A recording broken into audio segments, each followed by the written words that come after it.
Exercise 1.2. First question. State whether the following statements are true or false. Justify your answer. True or false बताने के बाद हमें अपना answer को एक वैलिड रीजन के साथ जस्टिफाई भी करना है. First statement is every irrational number is a real number. This statement is absolutely true. Let's find out the reason behind that. Since collection of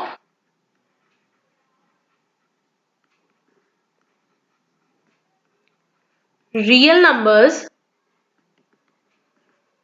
is made up of, we know real numbers किन्हें मिला के बने हैं. First rational and second is irrational numbers. Hence this statement is true कि हर irrational number real number है. But क्या हर एक real number, जो भी real number होगा वो irrational ही होगा? No, because real number also comprises of rational numbers. So इसका reverse false होगा. बस ये statement true है.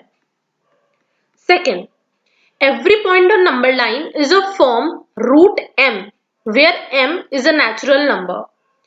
नंबर लाइन पे हर एक नंबर रूट m की फॉर्म का होगा and m there would be a natural number. This statement is false. False statement के लिए हम एग्जांपल्स का यूज करते हैं एंड ट्रू स्टेटमेंट्स के लिए we use facts. So we can give here example.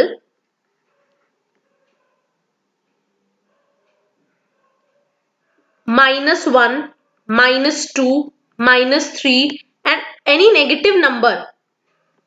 कोई भी नेगेटिव नंबर होगा,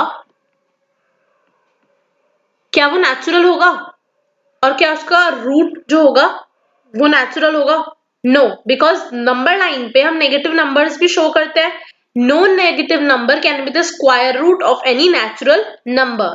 कोई भी negative number, you can write here, no negative number can be the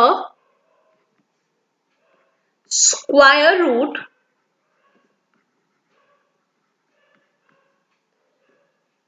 of any natural number.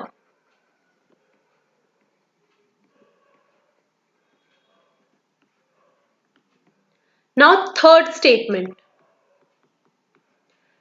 Every real number is an irrational number. First statement के time I told you that every irrational number is a real number, but its inverse means every real number is not an irrational number, because real number में rational and irrational both are combined. So this statement is false. We can give here an example. Real number तो 2 भी होता है. 2 is a real number, but it is not irrational.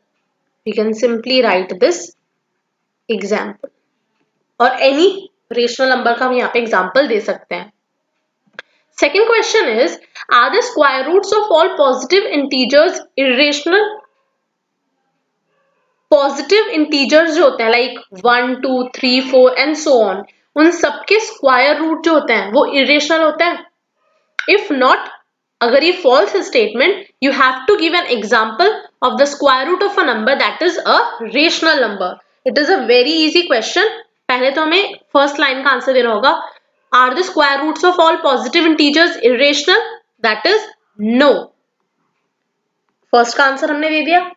Now we can give here an example. Root 4 is equals to 2. It is a rational number. Also we can give one more example. Root 9 positive integer है और उसका square root 3 हो गया. It is again a rational number. So we have justified our answer. Third question is, show how root 5 can be represented on number line. It's a little lengthy question. Step by step we have to solve it. Steps to be followed are: draw number line as shown in the figure. In this way you have to draw a number line.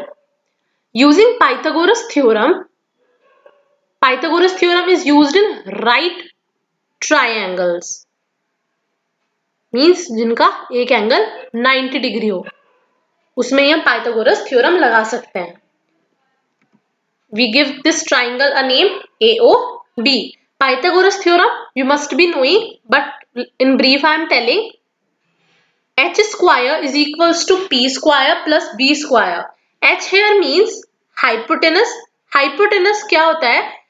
Right angle means 90 degree की जो बिल्कुल सामने वाली side होती है, that is hypotenuse. Then उसके नीचे वाली definitely it will be base and this is perpendicular. So h square, hypotenuse का square is equals to perpendicular square plus base square. हम यहाँ से square हटा देंगे, here it will become root. So इस क्वेश्चन को सॉल्व करने के लिए हम यहाँ पे √5 को रिप्रेजेंट करना है नंबर लाइन पे, तो हम रूट के अंदर कुछ ऐसे नंबर्स पुट करेंगे ताकि हमें √5 मिल जाए. Will put first of all p equals to 1, तो 1 का स्क्वायर हो गया. अब हमें 1 तो मिल गया. अब 5 अगर हमें रूट के अंदर बनाना है, हमें क्या चाहिए? 4, and 4 is a square of 2, so हमें बेस मिल गया यहाँ पे 2. So 1 square plus 2 square that is 1 plus 4 is equals to √5. तो हमें हमारा हाइपोटेनस यहाँ पे मिल गया √5, perpendicular is equals to 1 and base equals to 2. अब हम कैसे प्लॉट करेंगे नंबर लाइन पे? Let's see that. Take O as origin in this way. 0 को हमने ओरिजिन मान लिया. बेस OB सेम इस जो हमने ऊपर ट्राइंगल बनाया उसे हमें यहाँ प्लॉट करना है नंबर लाइन पे. OB 2 यूनिट्स है in this way and make perpendicular AB on it. AB perpendicular हम ड्रॉ कर देंगे which is of 1 unit here. Then next step is we have to join OA means hypotenuse हम join कर देंगे. अब ये जो हमें लाइन मिली that is √5, इसकी लेंथ कितनी है? √5 units. Now taking O as center, हमें O को सेंटर मानना है and we have to take the compass and OA का रेडियस जितना कंपास हम खोल लेंगे and we have to draw an arc. OA से हम एक आर्क ड्रॉ करेंगे जो नंबर लाइन को इंटरसेक्ट करेगी and we'll mark that point as D. अब जितनी लेंथ OA की थी उतना ही हमने कंपास खोला that is √5 और उतना ही कंपास खोल के हमने आर्क लगा दी on number line which is also √5. So OA is equals to OD और हमें नंबर लाइन पे √5 मिल गया. OA हमें पहले ही मिल गया था √5 but that was not on number line. That's why we represented it on number line because question we are asked to do the same. So I hope this exercise is clear to you. If you have any doubt, you can comment in comment section.